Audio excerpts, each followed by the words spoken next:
Em Foco Podcast. Olá, eu sou a Bruna e esse é o Em Foco, um podcast da Mandu que fala sobre temas que envolvem o mundo ESG e faz a ponte entre o universo corporativo e temas relacionados a projetos de impacto social e ambiental. E hoje estamos fora da Mandu, num cenário diferente, diretamente da Casa Lúdica, uma casa de vivências ancestrais mineira, aqui em São Paulo, gerida pela Tasa de Paula, que nos recebeu com muito carinho. Eu sou a Bruna, diretora de desenvolvimento institucional da Mandu e gerente de inovação, e hoje estou aqui muito bem acompanhada pelo Ivânio Dickmann, que é doutor em educação. O Ivânio também é diretor-geral da Inc Prepara, e estamos aqui hoje para navegar sobre um tema super rico, que é o universo da educação, falar sobre gamificação, iniciativas de impacto social. Então, primeiramente, Ivânio, seja muito bem-vindo ao nosso podcast, né? Que seja um momento rico aí para a gente dialogar sobre várias ideias. E, para começar, gostaria de pedir para você se apresentar, falar um pouquinho de você, da sua longa e vasta trajetória, né, pelo universo da educação e pelo universo dos projetos de impacto social.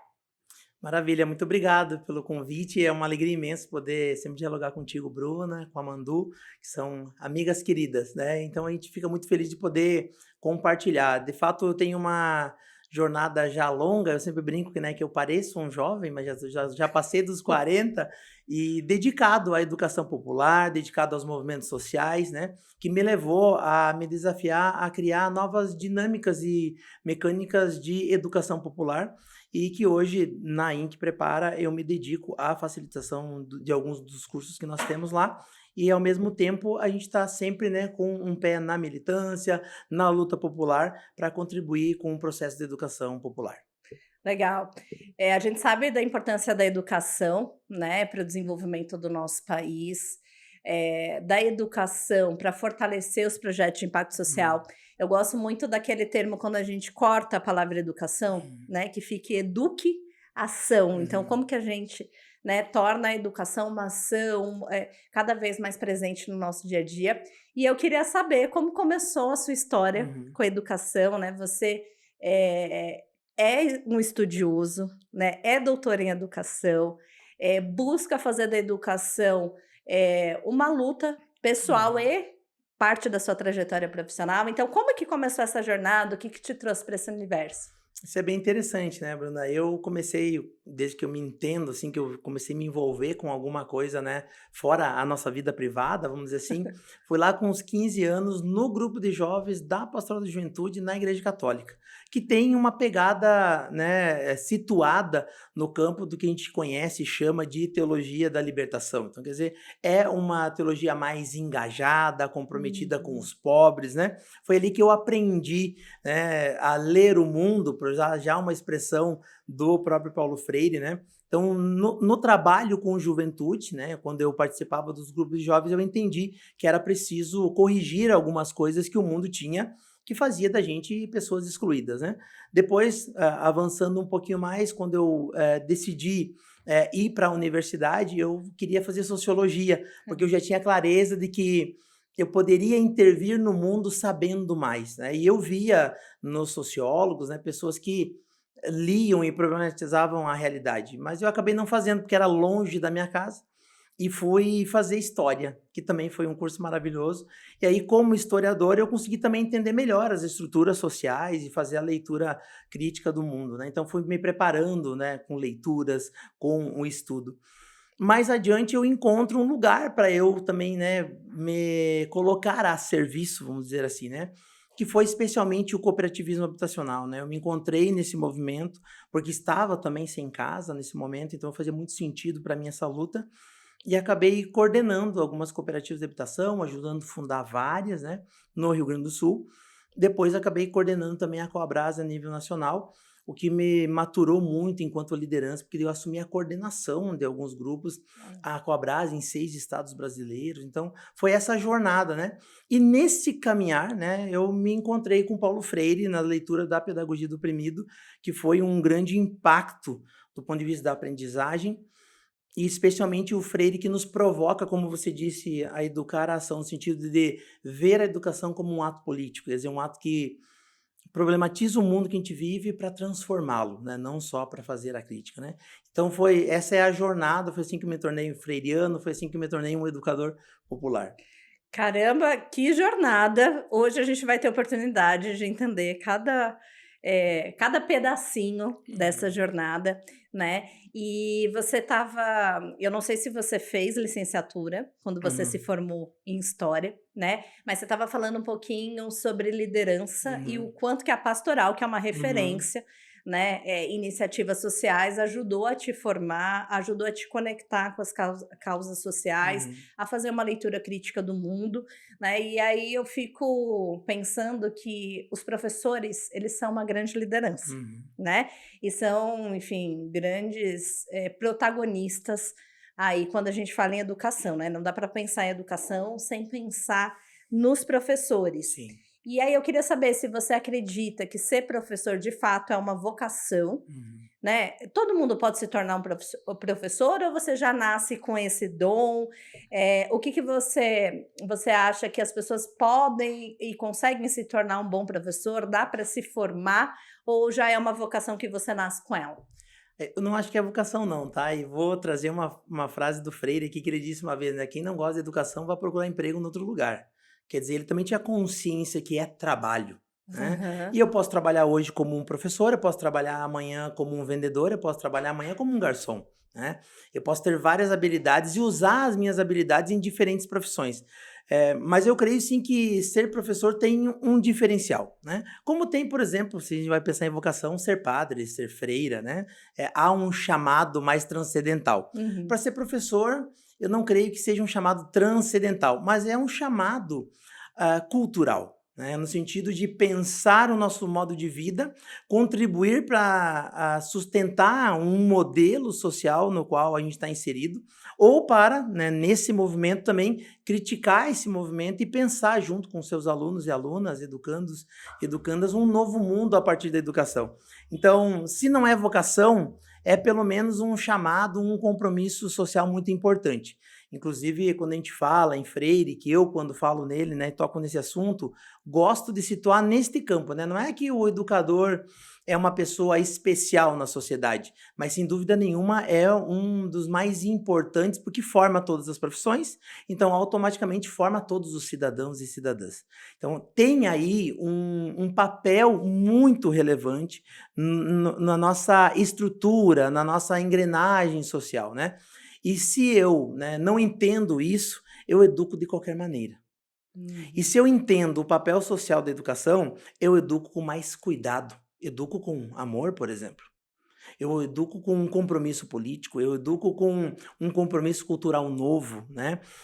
Objetivando que esses meus educandos e educandas tenham uma capacidade de contribuir com a sociedade de maneira a transformá-la num lugar melhor. Então, concordando com você, eu dizia, não é um chamado vocacional, mas Uhum. tem que se ter presente que é diferente, né? Imaginar um professor que é um professor mais alienado, desconectado da realidade, a tarefa dele é muito perigosa, né? Ao tempo que um professor mais comprometido tem, né, uma capacidade de transformar vidas muito grande. Por isso é importante a educação, por isso é importante pensar nesse papel de educador, de educadora.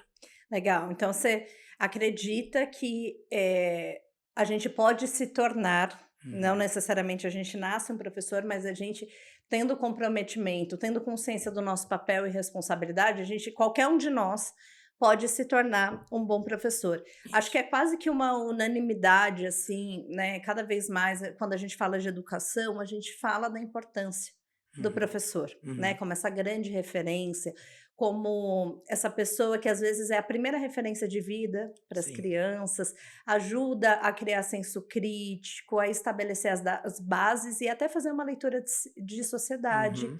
né, desenvolver aspectos de cidadania. Eu sei que na sua jornada de educação você leva, né, assim, literalmente aí temos aqui o seu livro do Paulo Sim. Freire, né, você leva, o Paulo Freire debaixo do braço como a sua Uhum. grande referência, inspiração, e eu queria entender, né, um pouco, que você trouxesse para a gente um Uhum. pouco, porque ao mesmo tempo que a gente entende a importância do professor, né, desse professor que é engajado, desse Uhum. professor que entende o seu papel e responsabilidade, né, nessa ação que é Uhum. educar, Sim. né, existe uma crítica em relação ao papel do professor, às vezes na educação formal, né, Uhum. qual que é a diferença da educação formal para a educação popular, Perfeito. né, que é inspirada em Paulo Freire. Uhum. Então, se você puder trazer para a gente um pouco, né, mais sobre Paulo Uhum. Freire e aspectos da educação popular e diferenciá-la da educação formal, acho que seria interessante para a gente entender um pouco Perfeito. dessas diferenças. Claro, eu acho também fundamental fazer essa diferenciação, né? Embora é uma diferenciação conceitual, porque educação popular vem a ideia de educar o povo, né? E isso nasce porque se compreende, de certa maneira, que em alguns espaços o povo não está sendo educado ou passa por uma educação que não é adequada. Então, o conceito de educação popular surge para fazer justamente um contraponto teórico, prático, né, da educação formal, no sentido de ser uma educação estatal, Uhum. que serve ao Estado, né, que serve à burocracia estatal e ao que a educação serve a nível social, né, conectado a essa ideia de Estado. E a educação popular, então, responde às outras lacunas de aprendizagem que nós temos na vida. Então, a educação popular, por exemplo, é uma educação, como você muito bem disse, criticada por ser mais política, no sentido de fazer outras leituras de mundo, que não se faz na escola, que não se faz na universidade, né? E isso é muito importante, porque nós não precisamos saber só sobre português, matemática, geografia, história. A gente tem que entender A várias grade coisas. Só a curricular, grade né? curricular, exatamente. Então, o currículo da educação popular são aqueles outros aspectos vitais que nós também temos que aprender. Temos que aprender a conviver, temos que aprender a nos relacionar, temos que aprender a nos conectar aos nossos movimentos populares, né? Então, tem essa diferenciação para colocar coisas, né, no fim das contas, no mesmo campo da educação, mas entendendo que são dinâmicas pedagógicas diferentes, né? Então, a gente chama de educação formal, educação informal, quando a gente está falando de um grupo, por exemplo, de trabalhadores eh, da agricultura familiar que se encontra para pensar, por exemplo, a agroecologia. Eles vão fazer um processo de aprendizagem, que é um processo educativo. A gente pode chamar isso de educação popular. Podemos chamar também lá o meu grupo de jovens, quando eu tinha 15, 16, 17 anos, de um processo de aprendizagem, onde eu aprendo a ser jovem a partir da figura do Cristo jovem. Então, também é um processo educativo. E todos são aprendizagens importantes para a vida da gente, né? E o Freire, entendendo isso, né, lá na década de 50, 60, ele começa então a fazer uma conjunção. Ele diz: olha, não precisamos separar isso, não. Está na hora de unir isso que está separado. A escola pode ser também esse espaço onde a gente aprende a ler o mundo, e não só a palavra, não só o número. E esse é o grande choque, vou chamar assim, né, da chegada do Freire no campo da educação com a pedagogia do oprimido, que diz: olha, é preciso uma pedagogia para os oprimidos. Esta pedagogia clássica que nós temos na escola, ela é a pedagogia opressora, ou bancária, como ele chamava, né, que deposita conhecimento, enquanto que a educação popular baseada na pedagogia do oprimido busca uma educação que ajude a transformar essa situação de opressão numa busca pela liberdade. Então, esse é o jogo de diferenciação.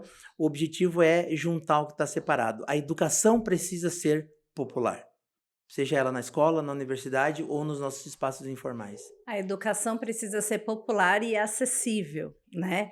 E a educação está presente em vários espaços, não só no ambiente escolar, Uhum, né? isso. E ela vai além da grade curricular.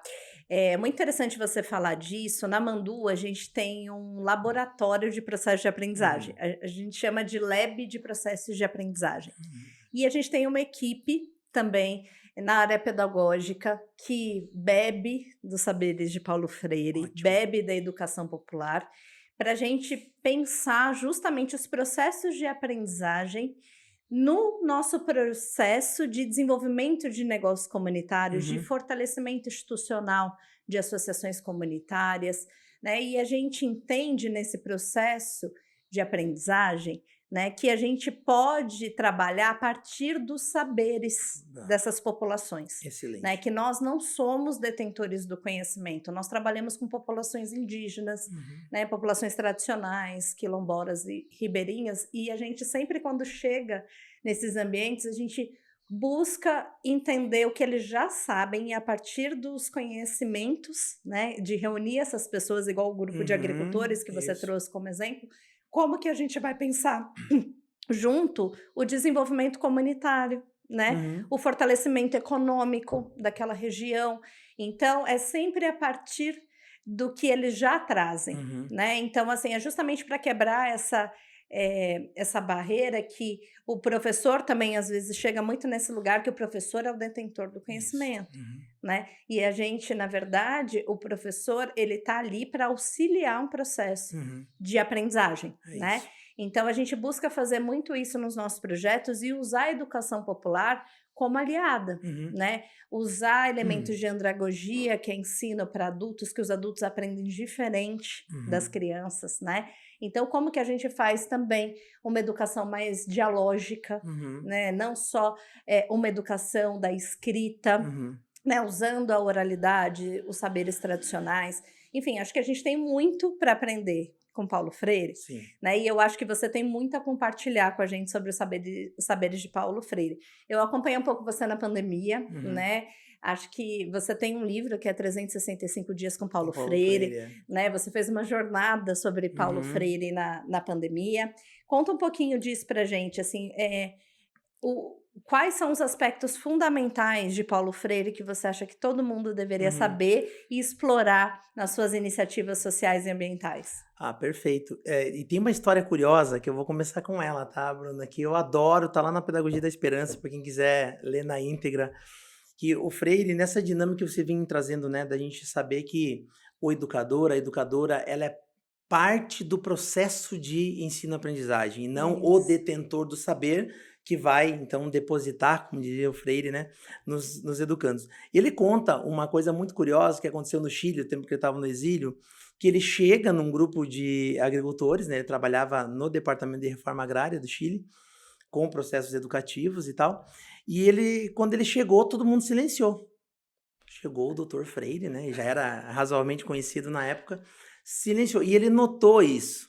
Que chegou o professor, então a turma silencia. Estavam sentados em círculos, e ele notando isso, ele ficou em silêncio também. E aí criou-se, inclusive, uma situação um pouco constrangedora, porque ninguém falava nada, Embaraçosa. embaraçosa, todo mundo se olhando, ninguém fala nada. E aí ele perguntou, literalmente, assim, por que vocês não estão falando? E aí um dos agricultores disse, professor Freire, o senhor é o professor, nós somos agricultores. Fale o senhor tem que falar. O senhor é quem sabe, nós não sabemos, né? Ele pronunciou assim. E ele disse, pois muito bem, então eu aceito essa premissa. Eu sei e vocês não sabem.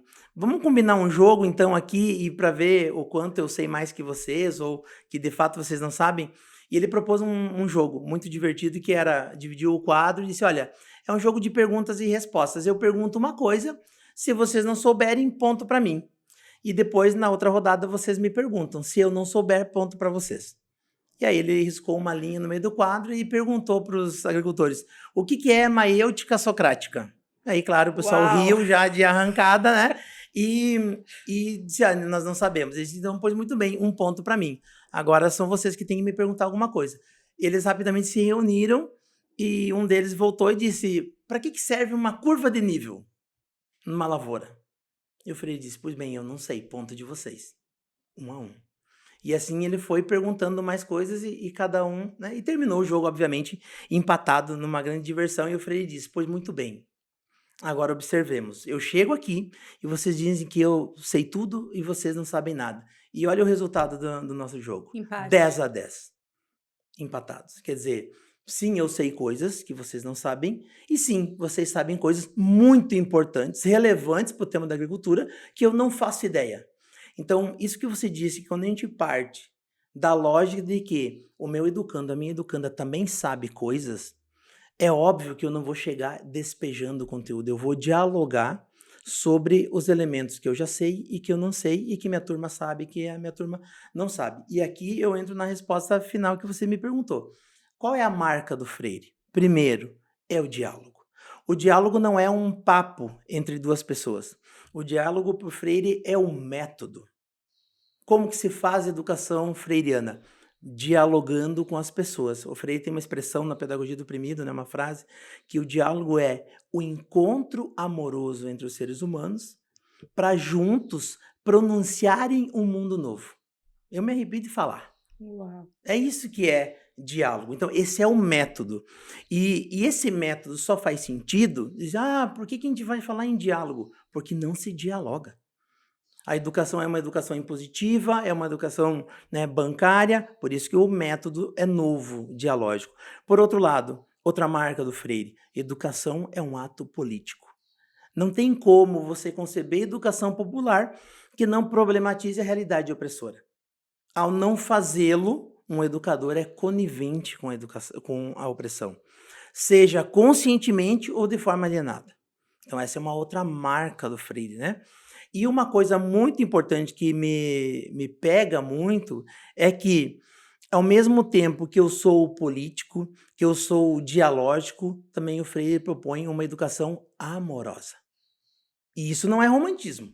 Uhum. Isso é compromisso de gentileza, de cuidado com quem é oprimido. Imagina a gente querer transformar o mundo de forma violenta. Isso não existe. Então, a amorosidade é uma premissa desse novo modelo dialógico e político de educar.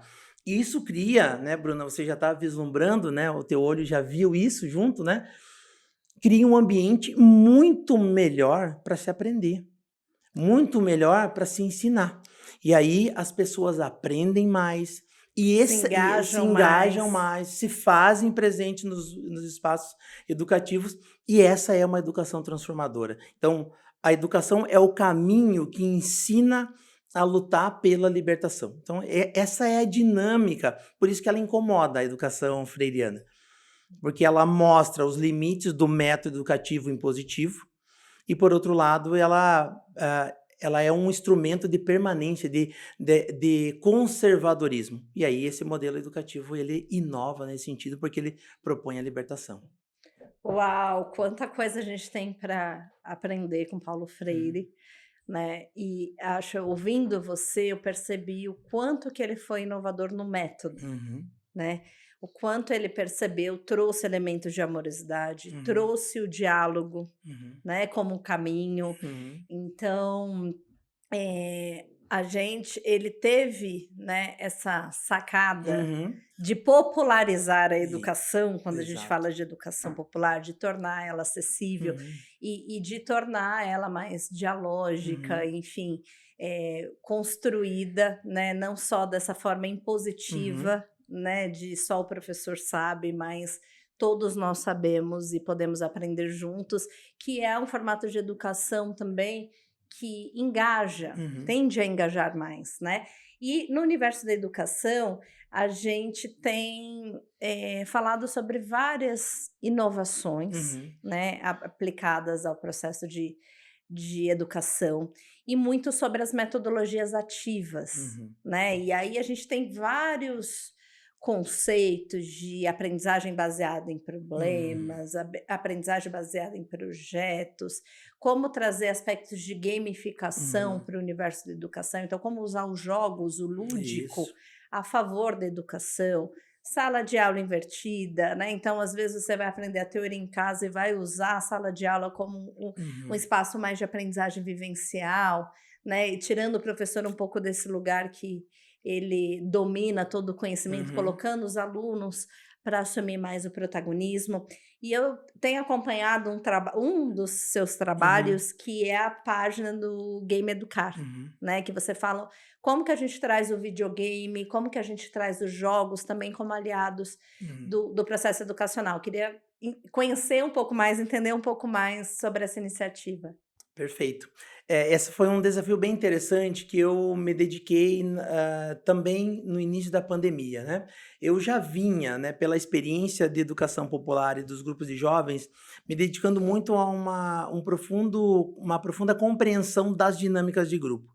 E eu tinha notado que nas dinâmicas de grupo, um dos elementos chaves é a ideia de jogo, a ideia do lúdico, a ideia do game, né? Muitas dinâmicas de grupo que a gente faz são ou competitivas ou cooperativas, mas sempre desafios, né?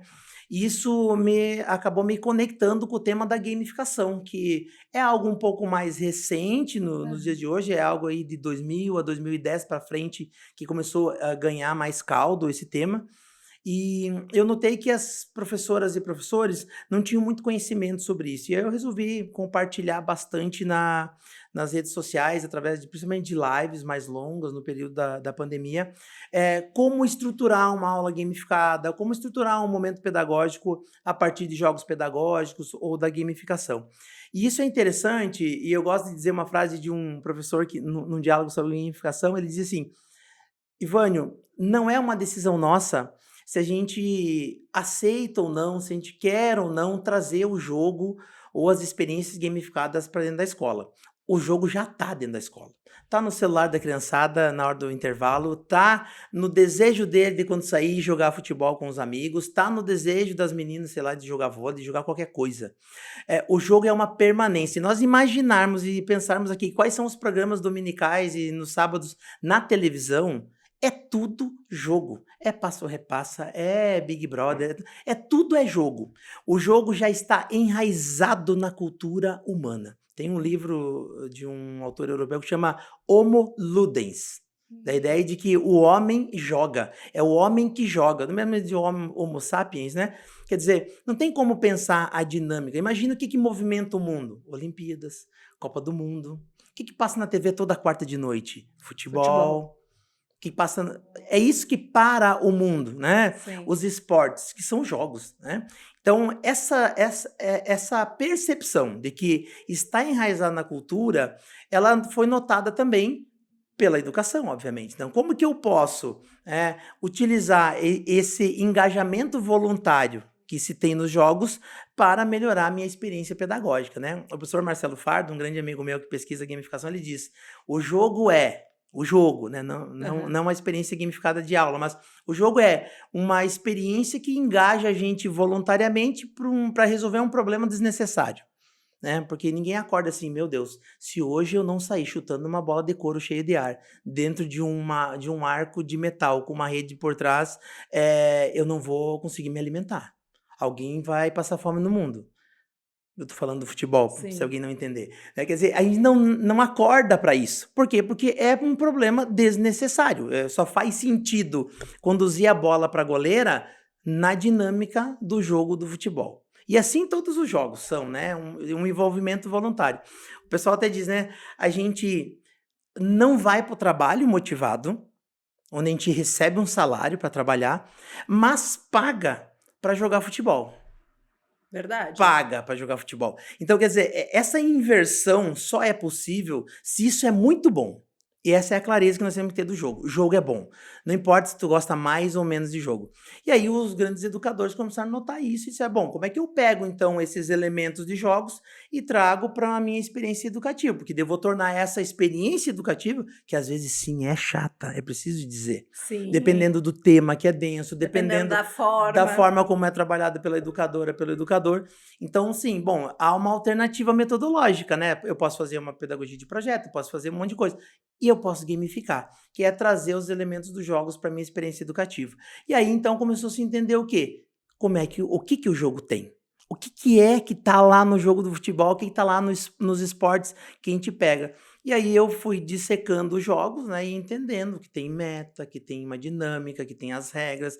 E a gente começou a pegar isso, como é que eu uso a ideia de não usar as mãos numa aula, né, no futebol. Porque o que é o futebol? É não usar as mãos, né? É chutar a bola com o pé, com o resto do corpo, menos com as mãos. E a gente começa, então, a trazer esses elementos que engajam voluntariamente para a experiência educativa. Isso, grosso modo, é gamificar uma experiência educativa. Não, muito legal. E eu fico pensando, talvez os jogos deem muito certo, porque as pessoas também são movidas a desafios, Total. né? Eu costumo dizer, qualquer jogo que eu entro, eu falo, eu sou super competitiva, Aham. né? Eu entro no jogo para ganhar. E a gente vem buscando também na Mandu Uhum. trazer esse aspecto do desafio como um impulsionador. Perfeito. Então, a gente já teve uma experiência que foi muito bacana, que na pandemia a gente teve que fazer uma reunião comunitária, Uhum. né? Então, a gente tem alguns programas que a gente envolve as comunidades, tanto no planejamento quanto na avaliação dos programas. Então, Uhum. a gente traz essas populações que fazem parte do projeto, porque o projeto é para elas, Certo. para dizer e para planejar as iniciativas de desenvolvimento local,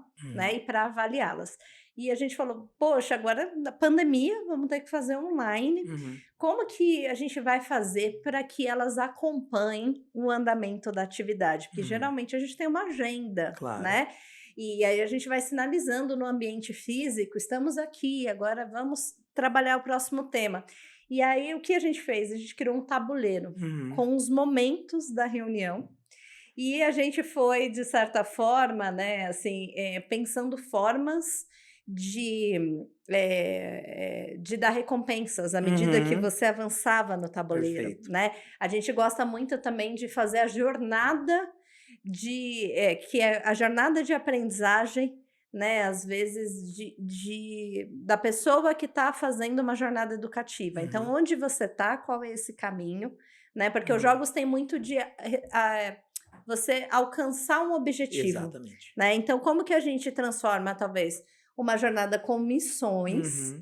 em que a gente dá tarefas e à medida que as pessoas fizerem essas tarefas e se envolverem, Uhum. né, com esse processo, elas vão ganhando recompensas. E isso a gente pode pensar para qualquer tipo de projeto, Uhum. né? Desde projetos de fortalecimento da agricultura familiar, a fortalecimento de comunidades Uhum. agroextrativistas, né? Projetos de geração de renda. Então, faça o seu livro caixa, Sim. faça a sua gestão financeira e ganhe uma recompensa, né? E Uhum. ganhe um suporte, tenha acesso, à medida que você se envolver com o fortalecimento da sua comunidade ali, você recebe algum tipo de apoio para elaborar um projeto para captar recurso ou para fazer a formalização da sua comunidade. Então, Uhum.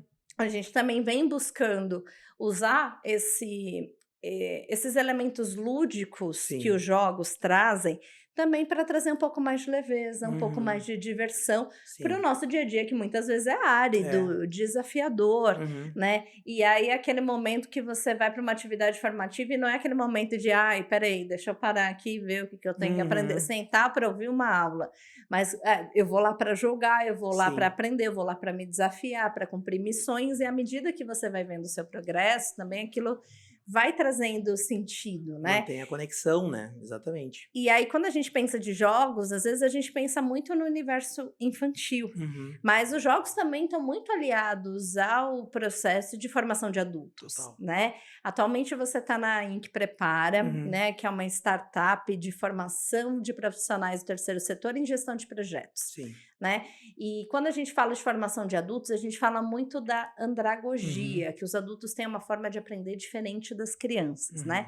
Então eu queria entender um pouquinho mais do seu trabalho na Inc e Uhum. como que vocês usam elementos da andragogia para fortalecer a formação profissional Uhum. de profissionais do terceiro setor. Bárbaro, é isso mesmo, sabe que são os dois elementos, inclusive, né? A gente faz volta e meia, dinâmicas de grupo, né? Você já Sim. facilitou comigo alguns cursos, sabe disso, a gente faz dinâmicas, faz o que a gente chama de brincadeiras, que na verdade são elementos gamificados para o pessoal, né? Simulados, né? Simulados e tal. Então, tudo isso é útil, porque, né, Bruna, você introduziu muito bem.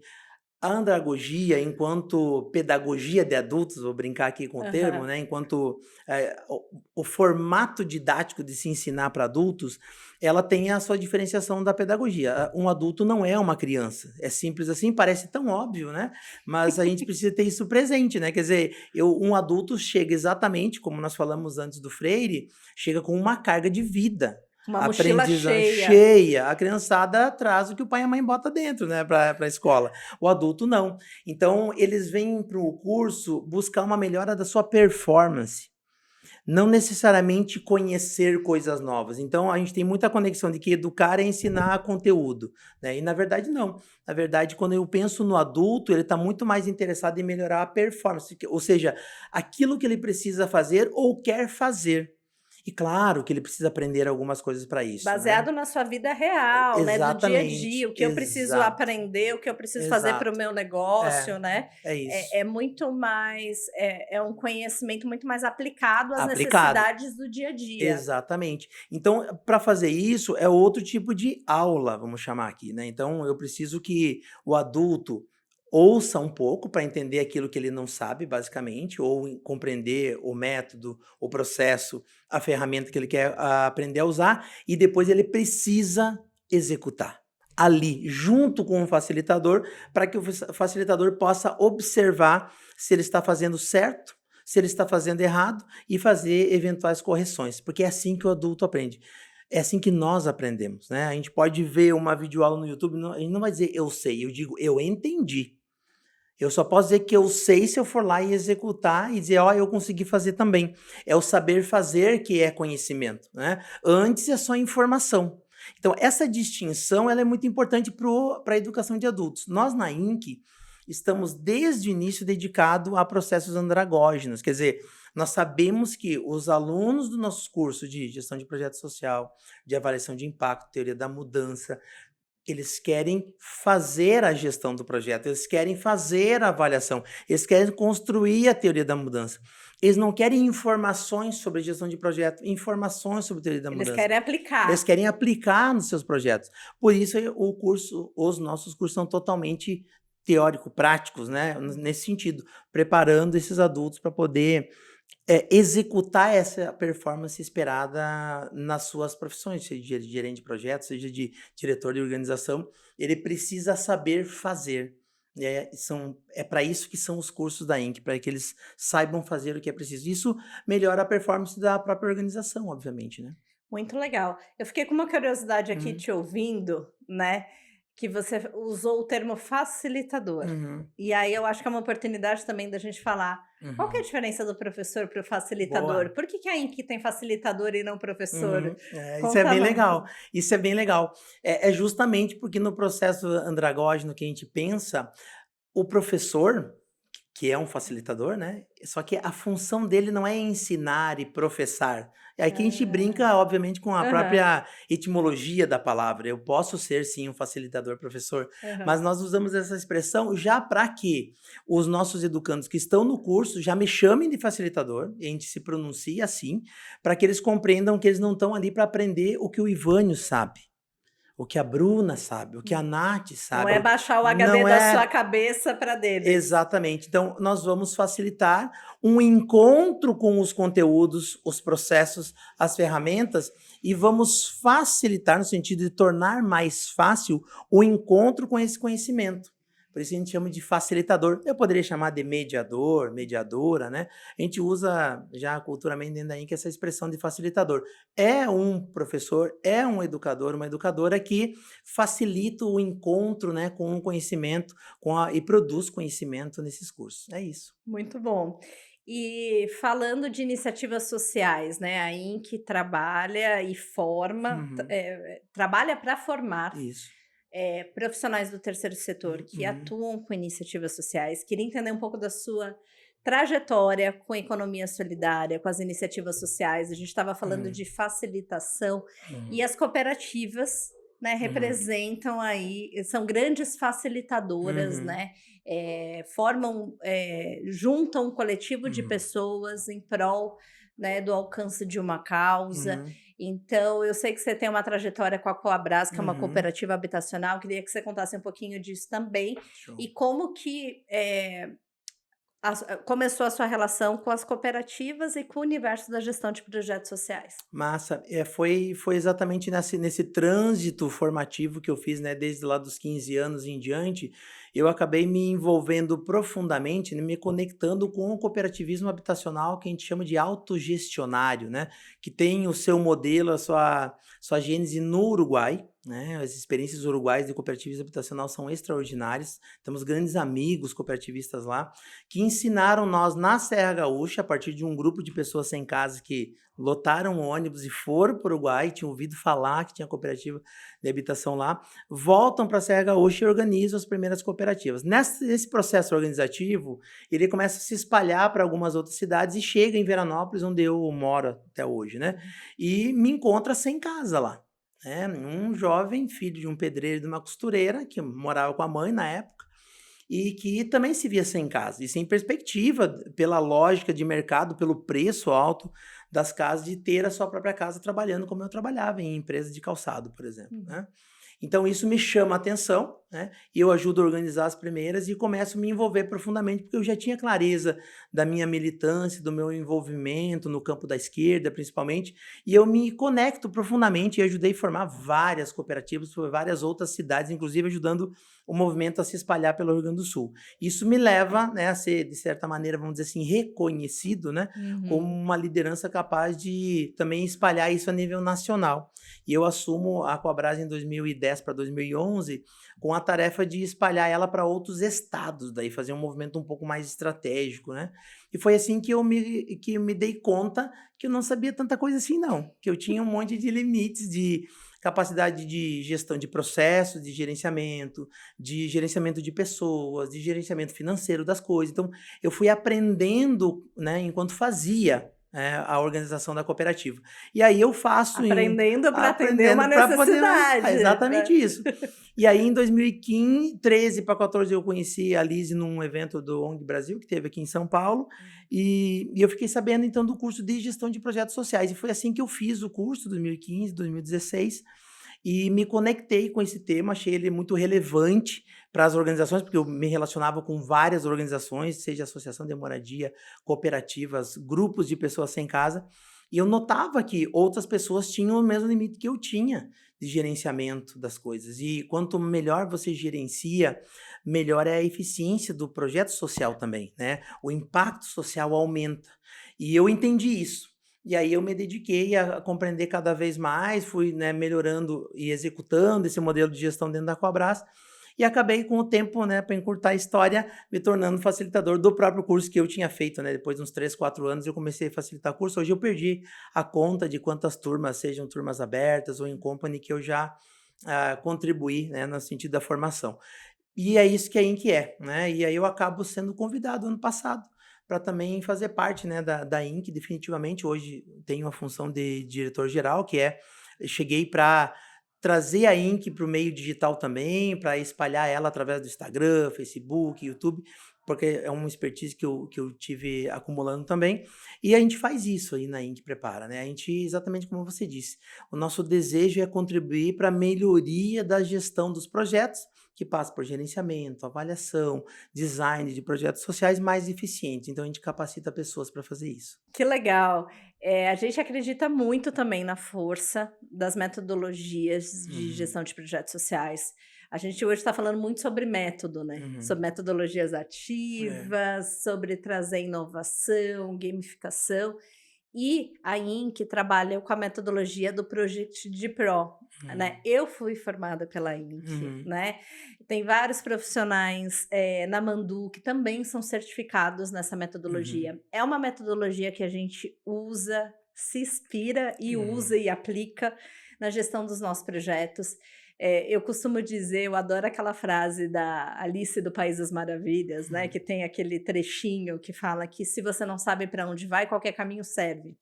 E eu acho que a metodologia de gestão de projetos nos ajuda a saber para onde ir, né? Então, assim, ela traz uma série de ferramentas que ajudam a gente a compreender se a gente está cumprindo o escopo que a gente se propôs, né? Se a gente está fazendo isso dentro do tempo, olhar a qualidade, olhar os aspectos financeiros e o principal para nós, a organização do terceiro setor, que é o impacto. Perfeito. Né? A gente trabalha para gerar impacto social, né? Então a gente precisa ter compromisso com essa mudança e as metodologias nos ajudam nisso, né? A Mandu é uma consultoria de inovação social, então a gente sempre está antenado, né? No que tem de inovação, né, usando elementos da educação popular, usando metodologias ativas, usando as metodologias de gestão de projetos, né, como o Project de Pro, a gente é muito parceiro, além da INC, a gente é muito parceiro do PMI, né, que é referência nas práticas de gestão. Então, a gente sempre está antenado e sempre está compartilhando o que a gente aprende com os parceiros, a gente busca compartilhar. né? Então, hoje tem as nossas redes sociais, tem o nosso canal do YouTube, que a gente sempre também está compartilhando um pouco dos nossos saberes. Aí fica o convite também para Uhum. todo mundo que nos escuta agora ou que nos assiste Aham. também, acompanhar as redes sociais da Mandu para ficar por dentro disso, né? Porque eu acho que é o nosso compromisso enquanto inovação social, Uhum. né? E a gente usar essas metodologias para serem catalisadoras do processo de transformação. E aí, nesse sentido, Uhum. né, eu quero entender também como você vem usando, então, né? A gente já vem falando da educação popular, como você vem usando tanto a educação popular como as Uhum. metodologias, né, a favor da transformação social, né, como potencializadoras do processo de transformação.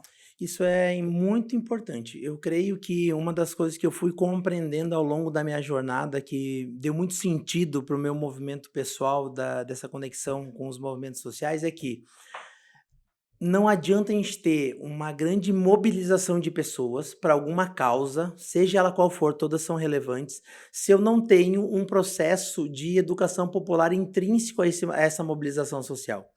Porque às vezes as lideranças sociais que nós temos esquecem de uma coisa: as pessoas não sabem o que o líder sabe. Então, se o líder está convencido, obviamente, da luta, da importância da luta, e às vezes ele fica até chateado quando as pessoas não participam. Sim. Só que ele esqueceu de fazer o processo de elaboração da própria luta.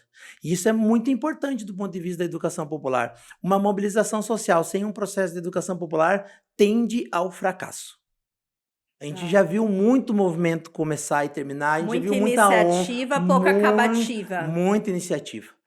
E o pessoal acha que resolve ser bem intencionado, ter uma conexão sincera com aquela causa. Não basta. Não é Não suficiente. basta. Porque a complexidade do campo de atuação de um gerente de projetos sociais, para nós falar exclusivamente sobre isso, Uhum. é extremamente complexa, extremamente desafiadora e quem sabe mais aguenta mais, mas não aguenta sozinho. Não aguenta. Então, o processo de educação popular conectado com todo tipo de aprendizagem, como nós falamos lá no início, né? Sejam aprendizagens mais formais de ferramentas e de processo Uhum. de gestão, ao lado da consciência sobre aquele problema e também da consciência de que existe uma solução que ela é coletiva. Nós usávamos na Coabras problemas coletivos, soluções coletivas. Isso é criar consciência. Olha, não adianta eu não ter casa e querer lutar sozinho. Isso a gente já está fazendo a vida inteira e estamos ainda sem casa. Então eu preciso me envolver na cooperativa? Sim, mas eu preciso compreender o que é uma cooperativa, porque ela é o instrumento social de transformação da minha situação de não ter um imóvel, não ter uma casa. E aí essa é a conexão. Todo movimento social precisa de um processo de educação popular. Isso que solidifica o movimento social. E eu desafio todo mundo que, como você diz, nos ouve e nos vê, a olhar para os movimentos que você conhece. Os mais potentes são os que têm educação popular como um dos seus pilares. Vide, MST, MTST aqui em São Paulo. Né? Grandes movimentos populares têm profundos e enraizados processos de educação popular internos. Permanentes, contínuos. Sem isso, o movimento tende a acabar. E aí, claro, outro movimento surge, mas há uma perda muito grande para os oprimidos e oprimidas que perdem a sua referência, né? Perde o seu caminho de libertação daquele problema que ele vive. Então, para mim, essa é a conexão. Isso torna claro para mim. Eu elaborei isso no mestrado. Você falou antes, né, que eu sou mestre, doutor. Uhum. Isso é importante dizer. A academia é um espaço onde nós, educadores populares, precisamos entrar para levar os problemas sociais para serem problematizados na academia. Senão a academia fica também, né, Distante. gravitando ao redor da realidade Uhum. sem contribuir para a transformação dos problemas sociais concretos. Então, Que é o eu seu faço isso, papel, que é a compreensão exato. do seu papel. A academia também ter Exatamente. essa compreensão do seu papel. Exatamente. A academia e a escola igual na sua Sim. instância. Então, isso que conecta para mim a educação popular com a gerência de projeto, porque o gestor de projeto também, ele não é um piloto do método. Temos que fazer uma reunião agora do financeiro, temos que fazer uma reunião agora com as pessoas. Não, eu preciso fazer isso porque isso faz parte da conquista da libertação. Isso faz parte da jornada transformadora. É Né? envolver todo mundo, né? Exatamente. Engajar todo mundo Exatamente. para esse processo de mudança. É isso. Senão, sozinho, a gente não alcança lugar nenhum. Sozinho nós já estamos, né? A gente se movimenta através dos movimentos sociais justamente para fazer a superação do individualismo, que é a marca do modelo do capital. Eu sou, né? Eu empreendedor, eu líder, eu chefe. Isso é um modelo de sociabilidade que está, né, aí posto hegemônico. Então, o nosso contraponto não pode ser isolado. Isolado nós já querem que nós estejamos, né? Então a gente faz essa superação exatamente por isso. Que riqueza esse papo, tenho certeza aí quem está nos assistindo ou nos ouvindo está adorando, Ivânio, aprender mais com você, Obrigado. né? E para a gente ir caminhando, né, para o nosso fechamento, eu queria te fazer agora uma pergunta mais pessoal e talvez até um pouco filosófica, né? Que é compreender o que move o seu desejo por um futuro melhor, né? O que te move. Eu sou movido por um sonho concreto, né? E essa é a expressão, um sonho concreto. Eu acredito que o mundo pode ser diferente. Sabe, eu tatuei uma frase do Freire no meu braço, quem já me conhece já leu várias vezes, né? Tá aí. O mundo não é, o mundo está sendo. Quer dizer, os problemas que nós temos hoje são postos porque alguém colocou aqui.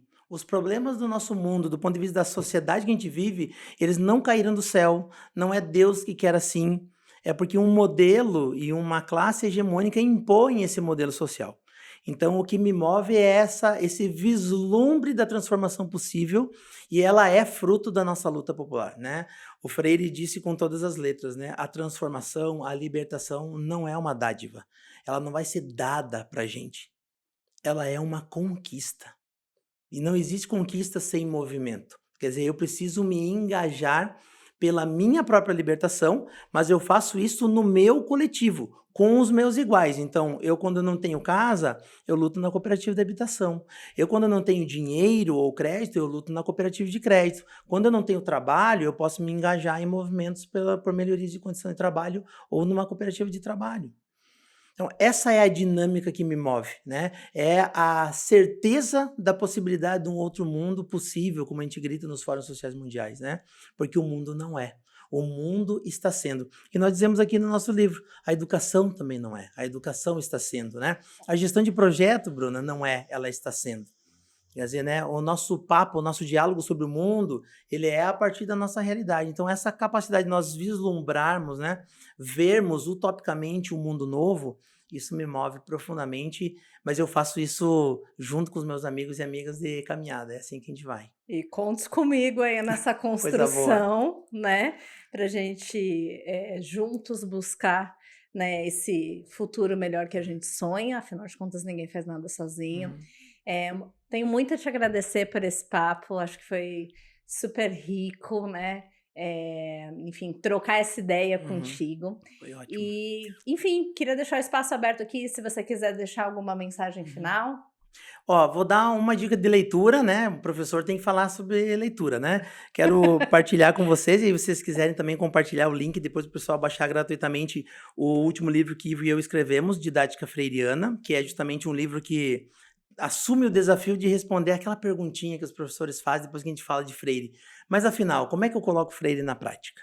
Esse livro assumiu esse desafio. Foram 6 anos pensando, dialogando com educadores e agora compartilhando isso. Tá fresquinho, vou deixar o link para o pessoal baixar, é grátis. E quem gosta de livro impresso também tem. Acessível, grátis. Totalmente. Na Além íntegra. Desse, tem outros? Vários. No link a gente vai deixar, tem uma lista, tá? Boa. E convidar para quem quiser saber um pouquinho mais sobre gestão de projeto, avaliação de impacto e da mudança, que quiser conversar um pouquinho com a gente sobre como que eu melhoro a gestão dos meus projetos sociais, pode visitar o Instagram da Inc, que é Inc Prepara, tudo junto, Inc de tinta em inglês e NK.